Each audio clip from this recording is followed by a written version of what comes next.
So, ito po yung ating souvenir shirt ng ating camp. Meron kang tinanggal dyan. Meron kang...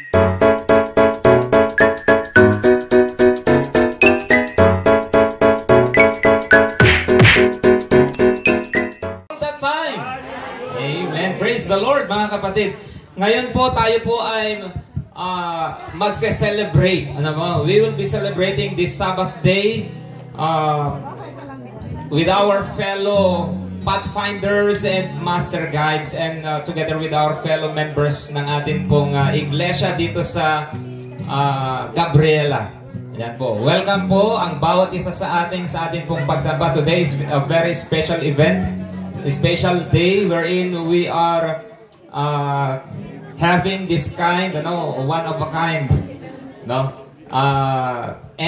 first NELM-wide church-based Pathfinder Camporee with the theme, Chosen. Sabihin nga ninyo, Chosen. Chosen. I am chosen. I am chosen. Praise the Lord. At tayo po sa atin pong pagsamba sa umagang ito, ang atin pong mga participants. And if you have brought with you your written program, andyan na po yung ating mga participants. We have here Master Guide Ivory Eda and Master Guide Marilu Rumbawa, who will be leading us sa atin pong awit pagsamba. And atin din pong awitin mamaya yung ating theme song. Nawa po ay na-memorize na po natin at nakabisado na po natin ito, ang Chosen. And yung ating pong stewardship reading and prayer ay ipagkakalob po sa atin ni Master Guide John Roel Eda. And yung ating mga serving deacons, si Master Guide Joel Acoba and Master Guide Rev Ronil Sabio. Ang atin pong scripture reading and prayer ay babahagi po ito ni Master Guide Rick Mateo. And ang ministry in song ay ipagkakalob naman ng Saint Pathfinder Club. Ang atin pong tagapagsalita ngayon ay naipakilala na kahapon at nais po nating ipakilala muli in a very simple way. Siya po yung ating present Youth Director, very active and supportive Youth Director ng North Philippine Union Conference. Walang iba kundi si Pastor David Morado. Yan. And we would like also to acknowledge the presence of our supportive director, na one of our NELM director, si Ma'am Claribel Yabres. Andito po siya ang ating Children and Family Ministries Director. Ma'am, kindly please stand. Ayan. And syempre, palakpakan na rin natin yung ating mga tawag ito? Mga bisita. Mga bisita bang tawag? Mga brothers and sisters, kasi sila taga rito, tayong bisita. Oo. Okay, palakpakan natin sila kasi kasama natin sila ngayon sa ating pagsamba. Ready, go! Okay, sa umagang ito, ating ituon ang ating mga puso at isipan sa ating pagsamba sa ating pong may kapal na siyang may lalang ng langit at lupa. Happy Sabbath po sa ating lahat.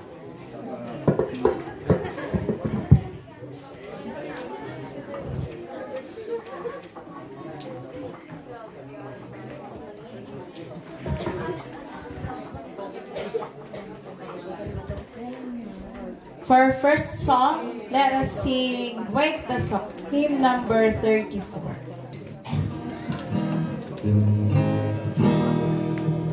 Wake the song of joy and gladness, either bring on hopeless days, banish every thought of sadness, pouring forth your highest praise.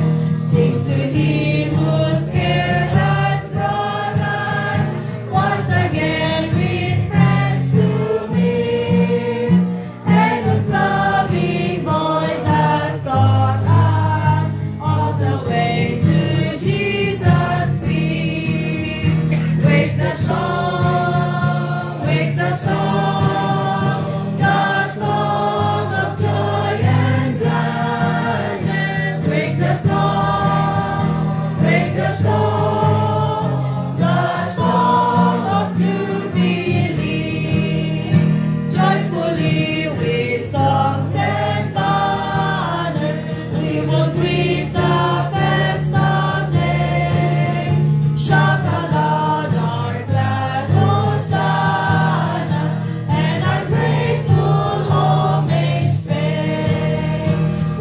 will chant our Savior's glory, while our thoughts we raise above, telling still the old story, preciously redeeming love. Wake the song, the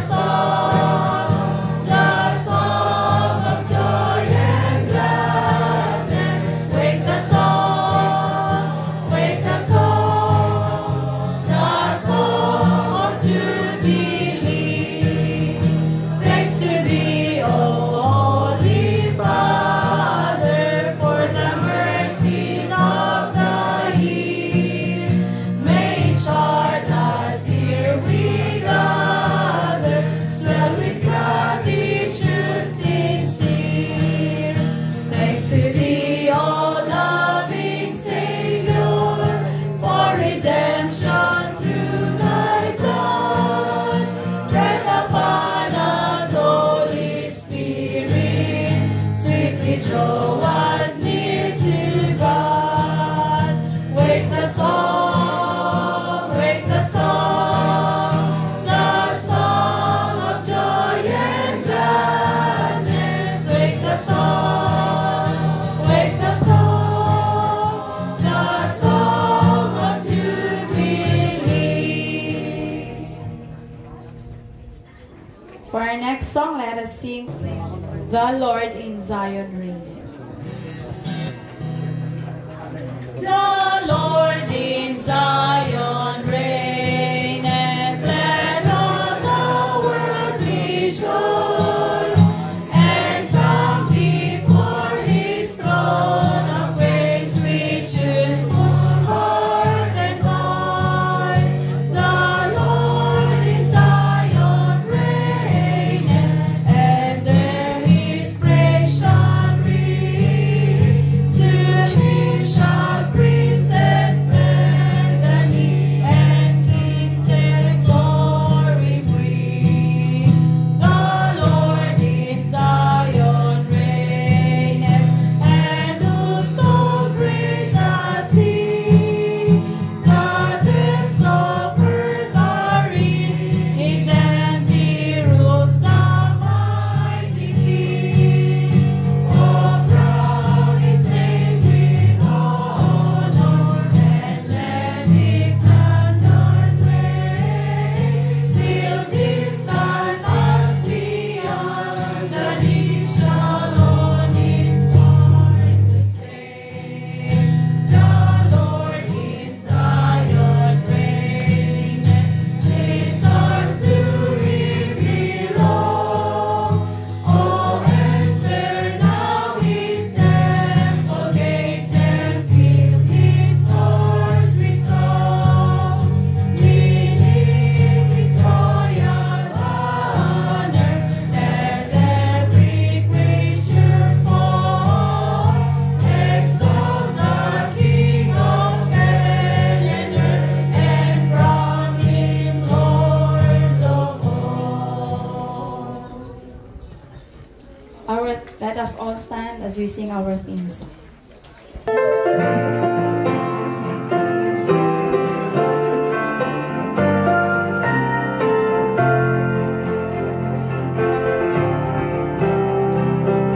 I hear the voice of Jesus. He calls me by my name. He pulls me ever closer, for he has come to save. My God is on the throne, and I am not alone. We are chosen to fight, to stand up for the right, to proclaim that you are God. We declare you are King of our everything. Lord, fill us with your love. We are chosen, to bring your light to the world. Fixing my eyes on my Lord, though I risk it all. I choose to follow Jesus. Though the heavens fall, walking the narrow way, we're choosing you today. Today we are chosen to fight, to stand up for the right, to proclaim that you are God. We declare you are King of our everything. Lord, fill us with your love. We are chosen, chosen to bring your light to the world. Oh Lord our God, how we love you. You came and chose us, so we have chosen you. We are chosen to fight, to stand up for the right, to proclaim that you are God. We declare you are King of our everything.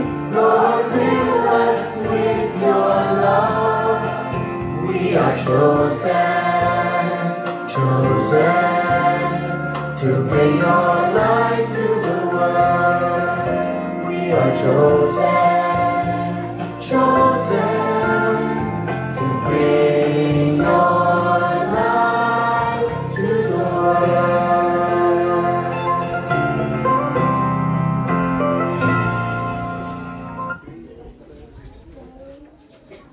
Tayo po'y manalangin. Makapangyarihan naming Diyos, ang Panginoon ng Sabat at siyang lumalang ng lahat ng mga bagay. Sa special na Sabat na ito na kami inyong tinipon kasama ng aming mga kabataan, mga leader ng iglesia, upang sa lugar na ito, dito namin ipahayag ang kapurihan ng iyong kapangyarihan at pangalan. Ikaw na Diyos na pumili sa bawat isa sa amin mula sa madilim na buhay at inakay kami sa isang maliwanag na katotohanan at ibinilang kami na iyong mga anak. Pinupuri ka namin at nais naming patuloy na sambahin ka sa pamamagitan ng pag-aaral ng iyong salita. Hinihiling namin, O Diyos, na ang iyong presensyang maranasan namin sa aming kalagitnaan. Isugo ang iyong banal na Espiritu upang siyang mangusap sa aming mga puso at isipan. Ihanda kami sa mga butil ng katotohanan na aming pagbubulay-bulayan upang makikita namin ang kapahayagan ng iyong kapangyarihang pumili sa bawat isa sa amin at aming gagampanan ng misyon na inyong itinalaga sa bawat isa sa amin, lalo na sa aming mga kabataan na inyong hinuhubog para sa ihanda sa isang malaking pagdilingkod. Maraming salamat, O Diyos, na inyong tutugunin ang aming kahilingan. Ito po ang aking dalangin sa pangalan ng aming makapangyarihang Jesus na tagapagligtas. Amen. Let us have a seat, dear brethren. I request our serving deacons to, sa pagkakataong ito, mga kapatid, ating pong sambahin ang ating pong Panginoong Jesus, ang ating pong manlalalang Creator sa pamamagitan ng pagbabalik ng ating pong handog at ikapo.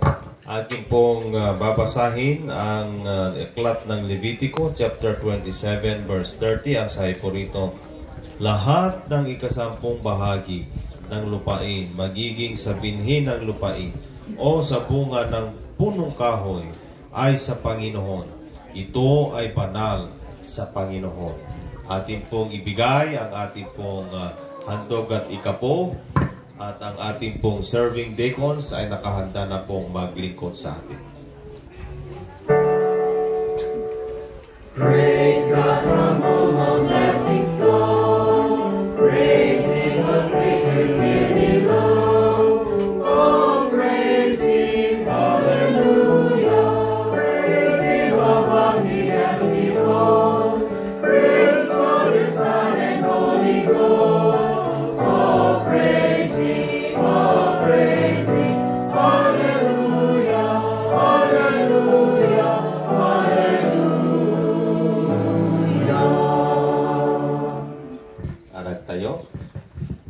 tinaklan nga Dios kadta ka sa dilangit, idaydayaw da ka Apo, tinasanto nanagan mo, at to'y dagiti pagkapulo ken daton, nga sublime ken ka o Dios sa pakakitaan, iti agtultuloy nga blessings mo kada kami. Ken bigbigen mi Apo, nga sika iti gumbuayan, dagiti amin, akasapulan mi. Dawatag ken ka, bendisyonam dagitoy, maaramat, agpaay ti trabaho. Basta mo to, Diyos, ngipay mo pa iti adu, nga blessings, kadagiti kakabsa. Bendisyonam, dagiti pagsapulan da, dagiti trabaho da. Ang runan na po, yadayon tinyaw na pagkatis grasya. Bendisyonam po, daytoy, nga pamirak. Kaya't sika po iti may daydayaw. Dawatan mi ang dagitoy, tinagan ni Jesus. Amen. Manatili tayong nakatayo mga kapatid. Aking pong babasahin ang magiging sentro ng ating pag-aaral sa aklat ng Jeremias, Kapitulo 1, versikulo 5. Bago kita inanyuhan, sa sinapupunan ay kilala na kita. At bago ka ipinanganak, ikaw ay aking itinalaga. Hinirang kitang propeta sa mga bansa. Manatili po tayong nakatayo at tayo po ayun po sa ating pong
sa mambanal na makapahinggan po sa lahat. Amin pong itinataas ang iyong banal na pangalan. Sa oras na ito at amin pong pinapasalamatan ka sa inyong pag-ibig sa bawat sa amin, na kung saan kami po inyong tinipon sa lugar na ito upang purihin ka sa Espiritu at sa katotohanan. Maraming salamat, Panginoon, na kayo po ang Great Master Guide na siyang tumawag sa bawat sa amin. Kayo ang siyang pumili sa amin na maging bahagi ng inyong gawain. Tunay po, Panginoon, na maraming mga challenges sa aming pong paglilingkod. At maraming salamat, Panginoon, na hindi po ninyo kami pababayaan. Kayo po, Panginoon, ang siya mag-empower sa bawat sa amin. Maraming salamat, Panginoon, na ito pong pagtitipon na ito ay unang pagkakataon na magkaroon ang aming pong misyon ng Church-Based Pathfinder Master Guide Campuri. Maraming salamat sa lugar na ito na aming pong nararamdaman ang inyong pong patuloy na presensya sa lahat po ng activities na aming pong ginagawa. Maraming salamat din, Panginoon, na maririnig po namin muli ang inyong pong mensahe sa pamamagitan ng inyong anak, si Pastor Dave. Naway gamitin siya na kasangkapan upang sa ganoon magbigay ng kalakasan sa bawat sa amin.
Thank you very much for the wonderful message in song na galing sa ating Saint Pathfinder Club na mula sa Santiago, ano?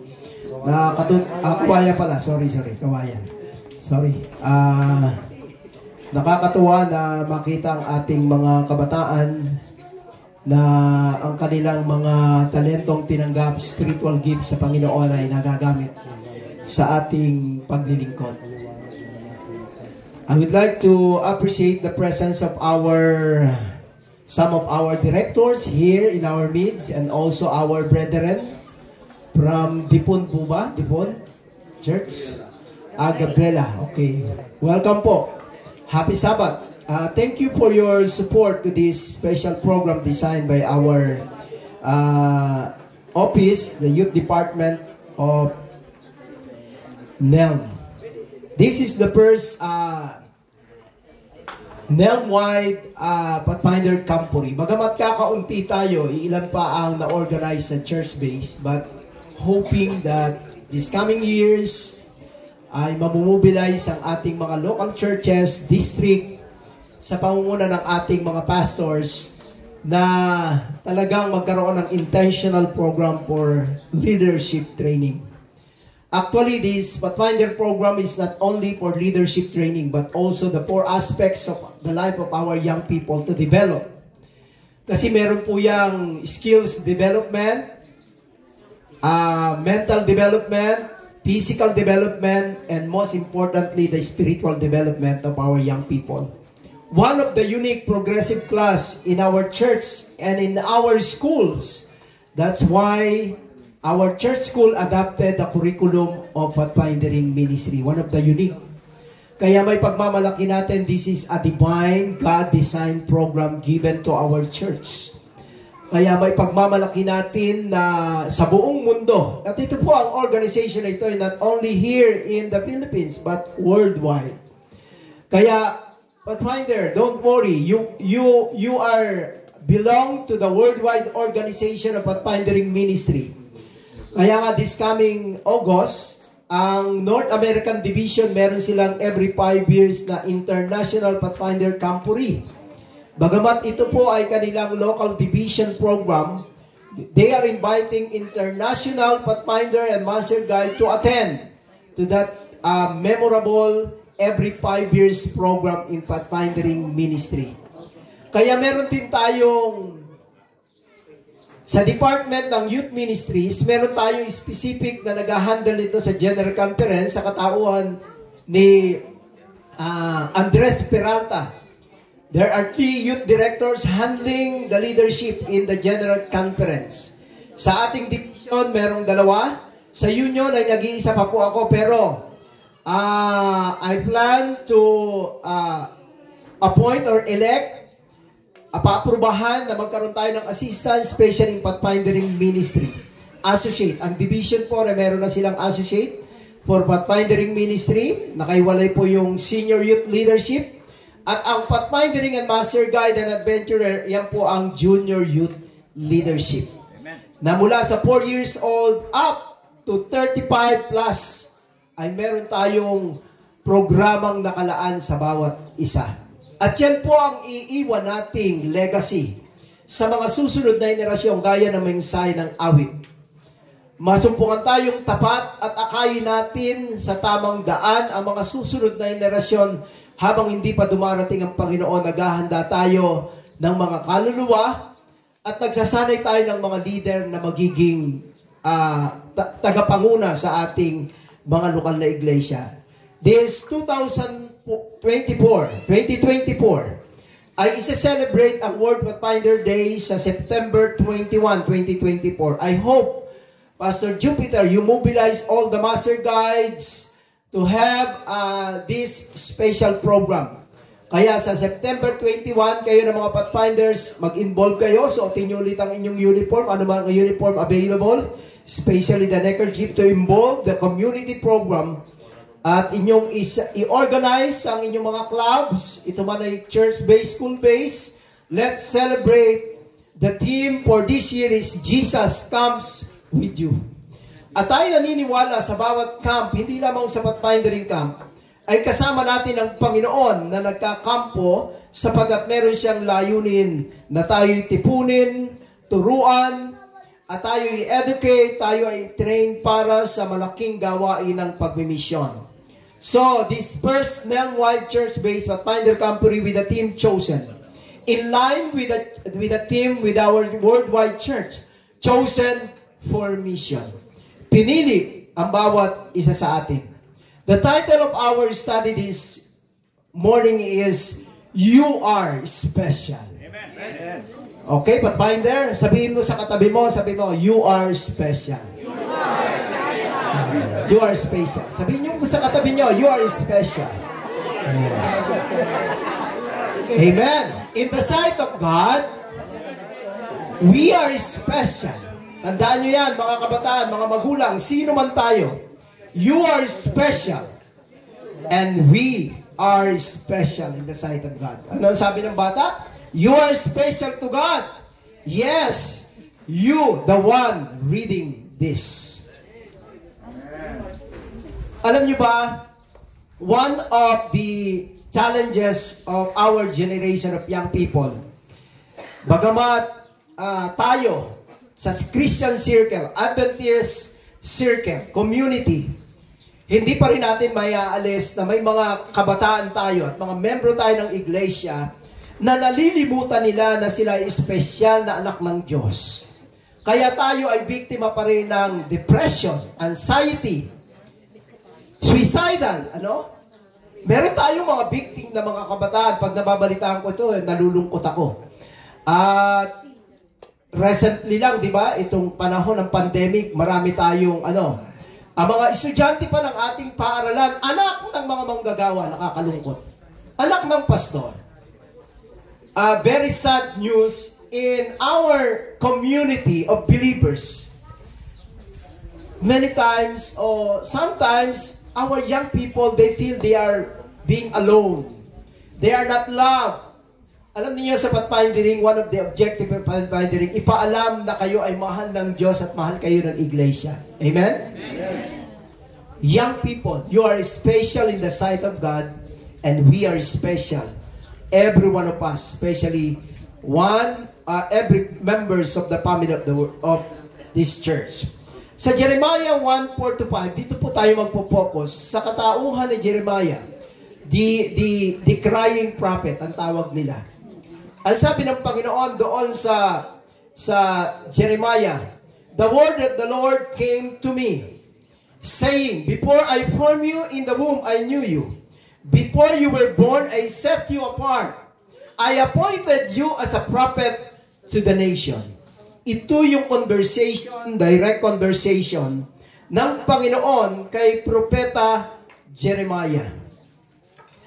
At kung inyong babasahin, si Propeta Jeremiah, ang huling bahagi ng ika-7 century, yung unang bahagi ng 6th century sa loob ng mahabang panahon ng kanyang pagsiserve, ay siya ang ginamit ng Diyos na propeta para warningan ang bayan ng Diyos sa kanilang kasalanan.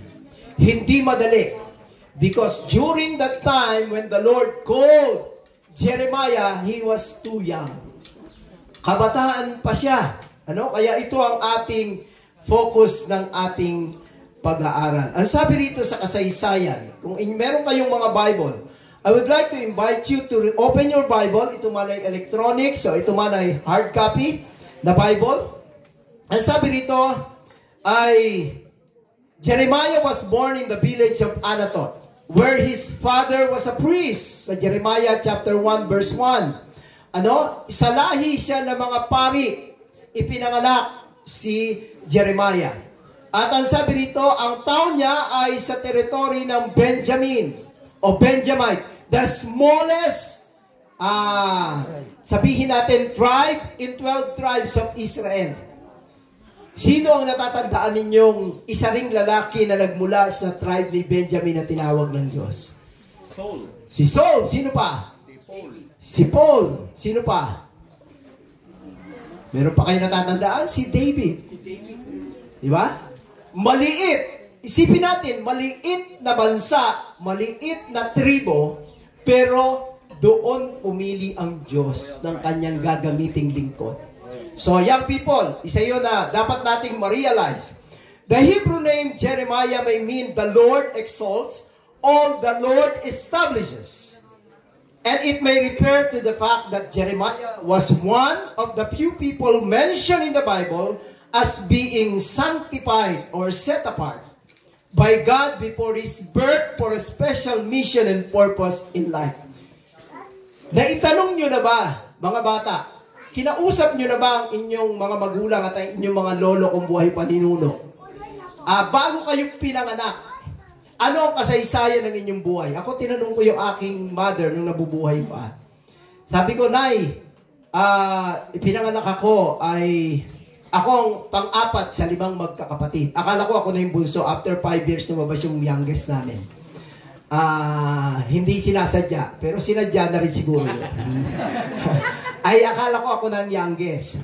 Tinanong ko, ang nagbigay ng pangalan sa akin ay yung aking lolo. Ang pangalan niya si Federico. During that time, we are not yet Seventh-day Adventists. My mother is the first who converted in Adventism. During the time na yon, maliit pa ako. Naalala ko, maliit ako, umiiyak ako pag umalis yung mother ko. Pupunta siya sa evangelistic meeting. Diyan po sa Santa Ana, sa Pasay, sa Manila Center, sa Arcillas. Diyan kasi kami lumaki sa Santa Ana, Manila. At doon niya naunawaan ang katotohanan. At tinanggap niya ang pananampalatayang Adventista, bagamat meron siyang kapatid na eldest brother na Iglesia ni Cristo. At ang Iglesia ni Cristo ay walking distance lang, sapagkat ang unang church ng Seventh-day Adventista ay sa Santa Ana, ang unang church ng Iglesia ni Cristo ay nasa Santa Ana rin. Tumawid lang ng ilog sa Punta Santa Ana, Manila. Malapit dun sa gawaan ng Posporo sa Philippine Mats. Doon ako lumaki. Yung tiyuhin ko, ini-invite yung mother ko, ini-invite din kami na umattend sa 2 nights na evangelism ng Iglesia ni Cristo.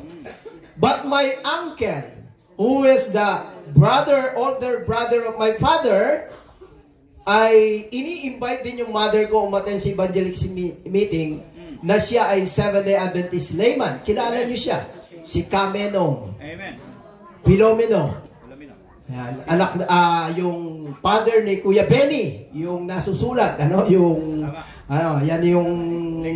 evangelist na, layman evangelist. Inipat yung mother ko. At praise God, nagdesisyon ng mother ko, bagamat dalawa yung kanyang inaatinan, tinimbang-timbang niya, at tinanong ko siya, ano ang naging decision mo, bakit tinanggap mo ang Seventh-day Adventist? Mas nauunawaan ko at napipil ko na ito ang tunay na iglesia. Amen. I praise God na hindi nagkamali ng desisyon. Kasi kung nagdesisyon siguro ang mother ko na maging iglesia ni Cristo, ako ay isa sa kalaban ninyo na iglesia ni Cristo ang ministro siguro.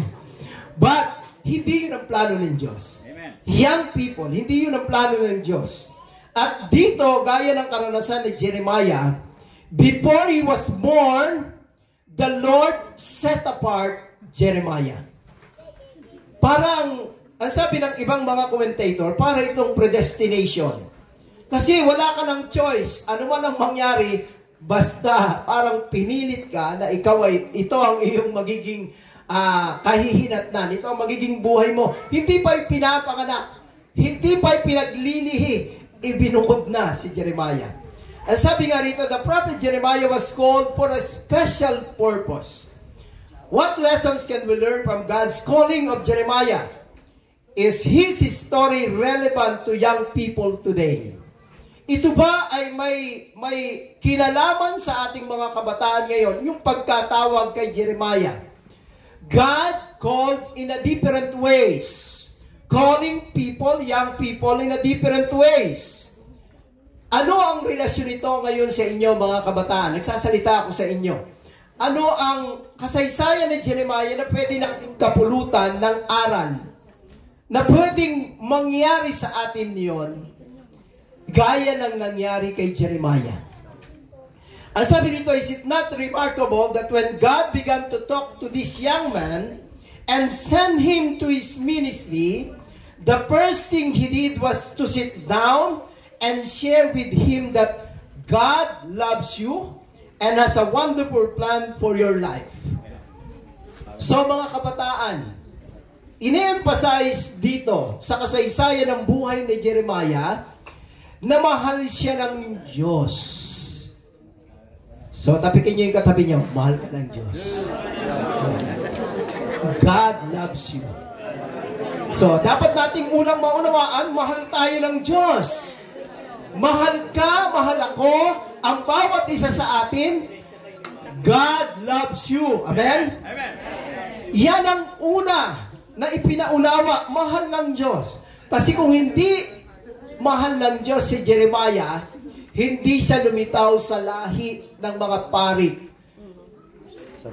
At yun ang kaparaanan ng Diyos ng pagmamahal. Ako naunawaan ko lalo na mahal ako ng Diyos nung ako ipinanganak sa isang tahanang hindi Adventista. Pero later yung mother ko nag-decide, tinetrace ko yung history at yung paanong gumawa ang Diyos sa aming pamilya at gumawa sa aking mother at gumawa sa aking buhay, personal life, na bago pala ako lumitaw sa sanlibutan ito, plano na ng Diyos na gamitin niya ako sa ministeryo. At maaaring kayo ay may kanya-kanyang istorya din na yun ang paraan ng Diyos sa iba't ibang mga kaparaanan. So, kailangan nating unawain ito. I started getting you ready. And the word ready for you long before you were born. Yun ang sabi ng Panginoon.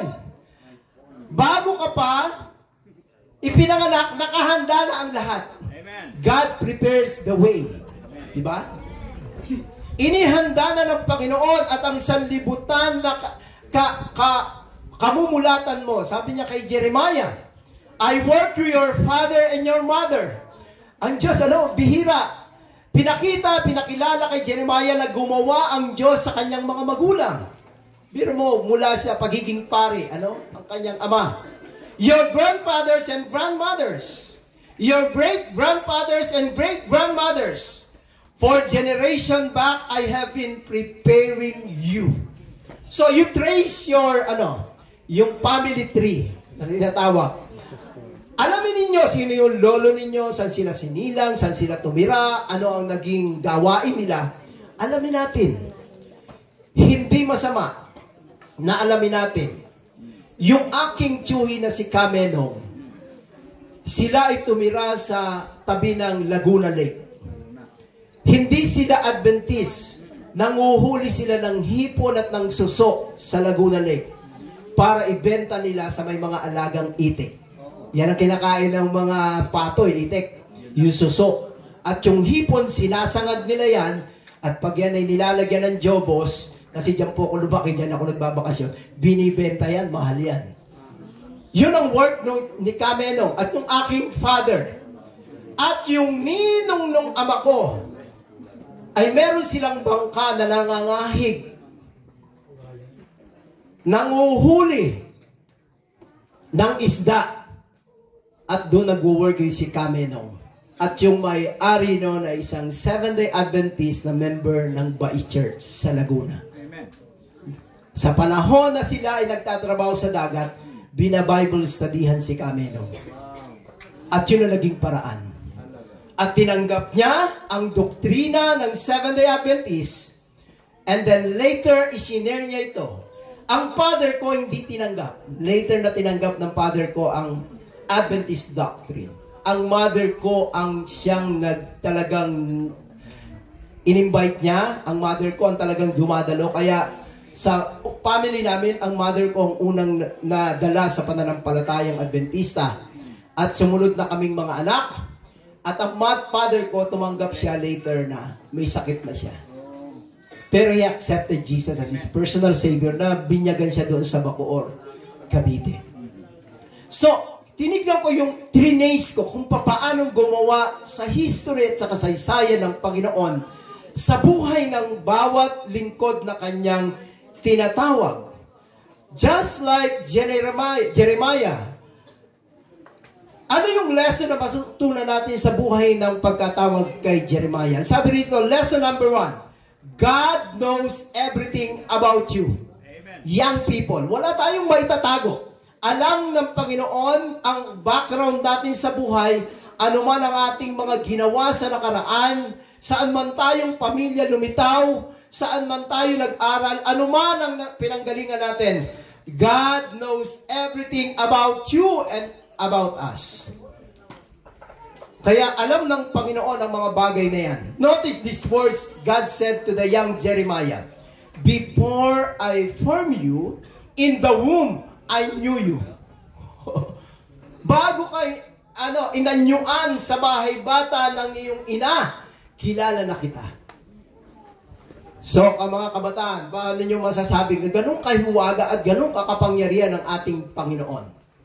Before we were born, the Lord knows every one of us. God knew Jeremiah from the moment of his conception. David spoke of how God similarly knew him. Kinumpara, ang sabi roon sa Psalms 139 verse 16, sa sulat ni Haring David, Your eyes saw my substance, conceive my life, being yet unborn. So naisulat din ni King David, na wala pa siyang forma, hindi pa siya pinapanganak, nakita na siya ng Diyos, kilala na siya ng Panginoon. Ganon kakapangyarihan ng Diyos. Pag pumili ng kanyang lingkod na gagamitin para sa kanyang panukala sa buhay ng bawat individual. Kayo na mga teacher, marahil hindi ninyo inisip na yan ang teaching ministry ang papasukin ninyo, pero bakit kayo nandyan? Because the Lord has planned before you were born on this earth na magtuturo kayo. At mararating nyo ang mga lugar na hindi nyo nararating. Maranasan ninyo ang iba't ibang mga karanasan, pagsubok, trials, obstacles in life, na bahagi ng pagkatawag ng Panginoon sa bawat isa sa atin. So God knows about us before we even began to take shape in the belly of our mother. That's something to keep in mind if you were ever tempted to see yourself as just a number. Ako naman ay isa lang anak, hamak na anak. Ganun ang tingin ko sa sarili ko nung ako ay bago nag-aral sa TUC. Mababa ang aking self-esteem kasi ang father ko driver. Ang mother ko nagtitinda lang kami sa palengke ng isda. Ng daing na bangus. Kasama ako naglalako. Nagtinda kami sa Paco Market ng asin. Hinuhuli kami ng pulis kasi sidewalk vendor. Nagtinda ako ng supot. Nagbuhat ako. Yung lahat ng mga karanasan niyo habang binabalikan ko ay kaparaanan ng Diyos para i-prepare ako. Marahil kayo rin may mga ganung kwento. I-prepare tayo sa isang gawain na ang tumawag ay ang ating Panginoon. So, ang sabi ni God knew before you were born. You are a special, one-of-a-kind individual whom God knows and cares about. God is acutely aware of who you are and has a purpose for your life. So sabihin natin, unique ako, nilikha ng Panginoon. Unique ako. Sabihin mo sa katabi mo, you are unique. You are unique. You are unique. Ano? Ano man ang itsura mo, ano man ang naabot mo, unique tayo. Kaya nga, sa psychology, we have an individual uniqueness. Tignan ninyo yung inyong thumb mark. Wala yang kapareho. Wala yang katulad.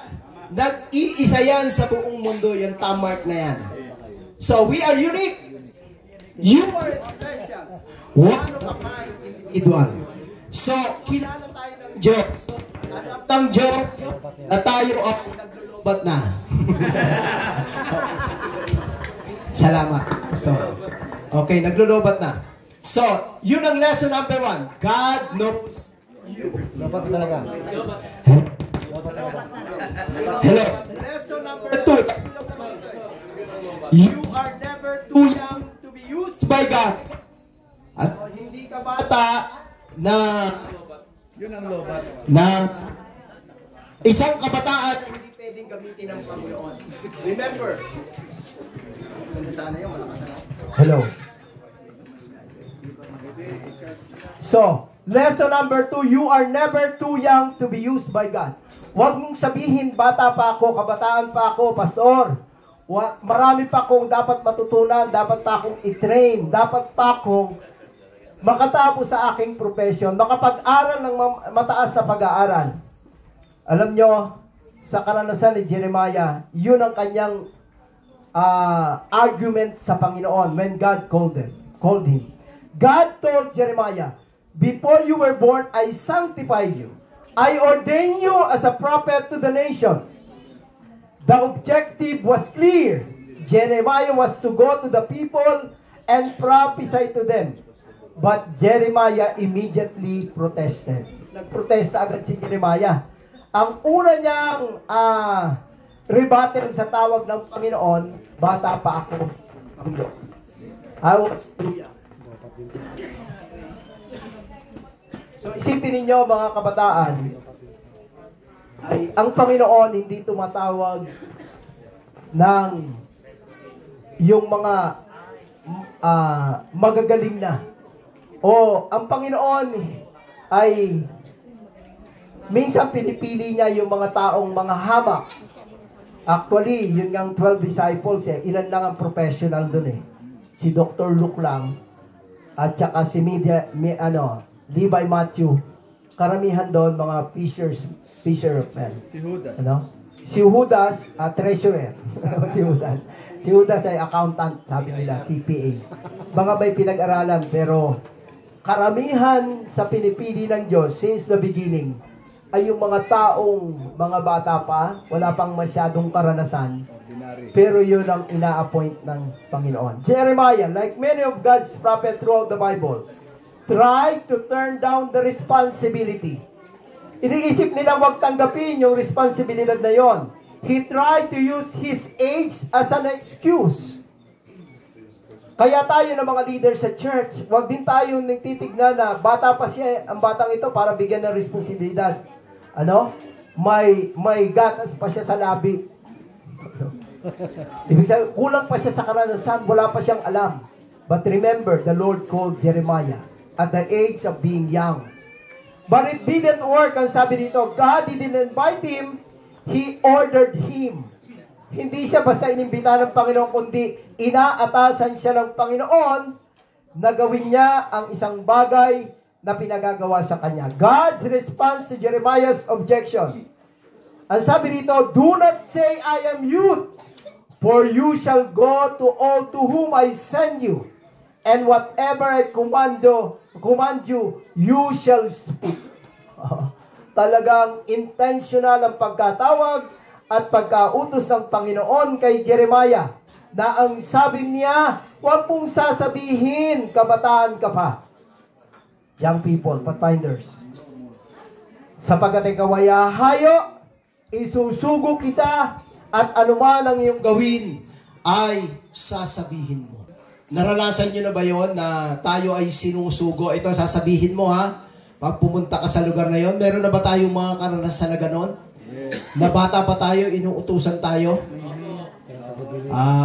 Nautusan na ba kayo ng inyong parents na kapag dumating yung maniningil, yung Bombay, sasabihin nyo, sabihin mo sa Bombay, wala si tataya. Sasabihin nyo sa Bombay, sa inutangan, wala po, sabi ni tatay, wala po siya. Tama? Di ba? Pero nasan nyo na ba yun? I experienced dyan that moment in my life. Kasi yung father ko nga, napagbintangan siya na siya ang naka-driver siya ng bus na isang aksidente, yung bus nakahilera, isinakay ng pulis yung isang matanda na tumatawid, isinakay sa bus, siya ang kinasuhan na nakasagi ron sa matanda. At yun na naging dahilan, nag-stop siya sa pagda-driving ng bus sa Manila at na ayaw bayaran ng insurance ng may-ari yung matanda na na-aksidente. Ang naipit yung father ko, kinuwanan siya ng lisensya. Nagkaroon ng hearing, inilaban ng may-ari ng bus. Ay, ang naging wanted, yung father ko, huminto siya. May pumupunta, papadala ng sumpuena para umaten sa hearing. Later, hindi na umaten yung father ko kasi wala na rin siyang trabaho, walang pamasahe, papunta ron sa Manila, sa City Hall para umaten ng hearing, nagtatago siya. Kaya ang sabi ng father ko, pag may dumating dito, hindi niyo kilala, sabihin niyo wala ako. Pero wala naman talaga siya, umaalis yung father ko sa bahay namin during that time. At yun na nag-start, naging alcoholic siya. Kasi hindi nga siya Adventist during that time. Nabarkada siya, talagang aalis yan. Maga pa, pagbalik niya, lasing na. Minsan tinusundo ko pa sa inuman, hindi na makauwi. Yun ang naging experience ko. Naranasan ko rin yun, na ganun. Na sinasabi ng parents na wala siya. Sinusugo. Ano? Kay Jeremiah, yun ang kanyang objection sa panawagan ng Panginoon. Ang sabi dito, ang Panginoon sumagot sa kanya. Ang sabi ng Panginoon, enough! You're going to do what I tell you. So wala tayong magagawa. No choice tayo pagka tinawag tayo ng Diyos, may pinagagawa sa atin. The only thing we can do is to follow and obey God's command. Young people. Ano man, at tandaan natin, hindi tayo iiwan ng Panginoon na hindi niya ibibigay sa atin ang tamang instruction at mga bagay na pwede nating sabihin. Kay Jeremiah, yun ay ibinigay ng ating Panginoon. Sa history, makikita natin kung paano ang Diyos gumawa sa mga kabataan gaya ninyo para i-accomplish ang purpose ng Diyos, hindi lamang sa buhay ni Jeremiah, kundi sa bansang Israel. During that time, may crisis ang bansang Israel. Nalulung sila sa pagkakasala. Si Jeremiah na isang kabataan ang ginamit ng Panginoon para sumbatan ang mga lider at hari sa panahon na si Jeremiah ay naging propeta. So, young people, maaaring gamitin kayo ng Panginoon sa loob at labas ng iglesia. Kung ang iglesia hindi nagkakasundo ang mga leader natin, kahit mga professional na yan, pwedeng kayo ay gamitin at sumbatan ang mga leader ng iglesia na nagkakamali at hindi tama ang pangunguna sa loob ng iglesia. Young people can be used by God to accomplish God's purpose. Not only in their lives, but also in the life of the people who are following God. Diba? Kaya si Jeremiah, yun ang kanyang ginampanan. Kaya makikita natin sa kasaysayan. Kay Abraham, kay Moses, sa panahon ni Daniel. Si Daniel at ang kanyang tatlong kaibigan, biktima sila ng pagtalikod ng bayan ng Diyos, kaya sila nakarating sa Babylonia. At siya ang ginamit at ang tatlo niyang kaibigan para maituwid ang mali at maipakilala ang tunay na Diyos na sinakop ng bansang Babylonia. At nahikayat ang pinakamakapangyarang hari sa pamamagitan ni Daniel at tatlo niyang kaibigan. So young people, in history, God works through young people and old alike to accomplish His purpose. God used David when he was young man. David, still a young adult, faithfully watched over his father's flock or sheep, killed the lion and a bear, slew Goliath, and served as a commander of Saul's army. Makita natin yung progress ng development ng buhay ni David. Mula doon sa parang hanggang doon sa temple. Hanggang sa siya'y naging hari. Hanggang sa umanip siya sa sabi nating makapangyarihang sundalo ng Pilisteo. Hindi siya iniwan ng Diyos. Bakit? Kilala ni David ang Panginoon at hindi siya natakot harapin ang anumang mga pagsubok na mas malalaki pa sa kanya. Sapagkat alam niya na kung sino ang tumawag sa kanya. At ang Panginoon na kasama niya ay hindi siya iniwan kahit sa panahon ng digmaan. So, young people, one of the best example in fighting the battle is David. And Jeremiah ay siyang isang example na tinawag ng Diyos na kabataan. Sino pa? Si Josiah. Inuulit natin, Ilan taon siya? 8 years old when he was called and became a king. At nag-progress din ang kanyang leadership. So, tumatawag sa kasaysayan ng banal na kasulatan hanggang sa panahon natin ngayon, tumatawag ang Panginoon ng mga kabataan para gamitin niya sa kanyang gawain. Sabi niya also Paul, nag-comment siya sa isang biblical characters na sabi niya, now all these things happen to them as examples, and they were written for our admonition, upon whom the ends of the age had come. Ito yung mga halimbawa ng kasaysayan na maaari nating sundan, na isulat para sa huling kapanahunan ng kasaysayan na pwede rin gamitin kayo na mga kabataan. Kayo ang maaaring pumalit sa aming posisyon kung di pa darating si Jesus. At habang hindi pa siya dumarating, naghahanda tayo at nagpe-prepare tayo ng mga kabataan na mangunguna sa iglesia. Yan ang gawain ng ating Panginoon na tumatawag siya ng mga lalaki at mga babae. In the New Testament, God used Timothy, a young evangelist, to preach the Word of God and be a positive example. So si Timothy, ginamit din siya sa panahon na yon. Last lesson we can learn from the life of Jeremiah, God promises to protect and deliver us. Alam niyo, ang isa sa kinatatakutan ng mga kabataan, para bagang wala tayong kakayanan. Yes, limited ang ating influence. Bata pa tayo, kulang tayo sa karanasan. Maaring hindi tayo pansinin ng mga tao sa ating pagiging kabataan at madalas yan ang karanasan. Kaya sa loob ng iglesia, may mga tumatawag sa akin, Pastor, hindi naman kami pinakikinggan ng mga matatanda. Sa iglesia, wala kaming boses, wala kaming tinig. That's why now, our church is open now na pakinggan ang sinasabi ng mga kabataan. Alam niyo isang reason kung bakit iniiwan ng mga kabataan ng iglesia, hindi sila napapakinggan. O pinapakinggan sila pero hindi naman sila sinasang-ayunan sa kanilang sinasabay at nararamdaman. So it's high time for us to listen to our young people. At huwag kayong matakot mga kabataan, God promises to protect and deliver you. Deliver us. Ano man yung mga hamon ay naharap natin. Ang sabi sa Jeremiah 1:8, do not be afraid of their faces, for I am with you to deliver you. Sabi ni Jeremiah kasi nakakatakot. Itong mga hari na ito, itong mga leader na ito. Siyempre, sa pagiging kabataan, walang karanasan, bata pa, hindi pa mahusay magsalita. Pero ang sabi ng Panginoon, do not be afraid of their faces. Natatakot ba kayo sa mga, kung tatagalugin natin, natatakot ba kayo sa kanilang mga pagbubuka? Ang sabi rito, Sabi rito, huwag kang matakot sa kanila. Dahil kasama mo ako, protektahan ka. Akong si Lord ang nagsasabi nito. Amen. Alam niyo ito yung bagong version, Pinoy version Bible. Napakaganda ng kanyang pagkakasabi rito, yun nga, do not be afraid. Huwag kang matakot sa kanila dahil kasama mo ako.